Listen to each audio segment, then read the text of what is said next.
Ce livre-là, c'est un roman noir. J'en avais pas écrit depuis 10 ans, donc c'est le retour au roman noir. C'est une histoire qui se passe pour une part en Corse en 1931, un épisode qui a été un petit peu oublié, un petit peu gommé.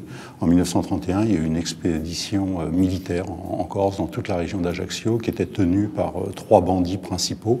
Et donc, le ministre de l'Intérieur de l'époque, qui était Pierre Laval, a décidé de réduire ces bandits avec une expédition qui s'appelait Extermination des bandits et épuration du maquis.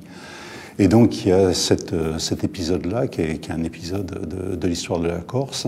Je l'ai relié à une histoire qui se passe aujourd'hui, qui se passe en 2012, en fin de compte en juin 2012, où une jeune femme disparaît. On ne sait pas si elle s'est tuée, si elle a été assassinée, il y a un mystère qui pèse là-dessus.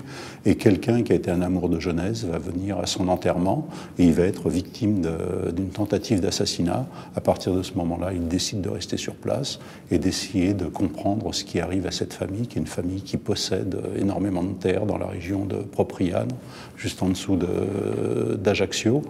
Et il va y avoir une série de meurtres, de pression sur lui. Et peu à peu, il va remonter dans l'histoire pour tomber sur un mystère qui date de 1931 et qui a encore des effets sur l'année 2012.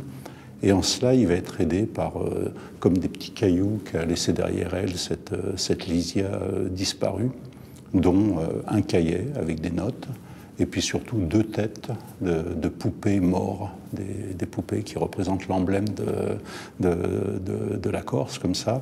Et donc là, ce thème de 2 enfants, de 2 poupées décapitées, va rythmer le livre et puis va faire basculer comme ça l'enquête du personnage principal dans l'horreur.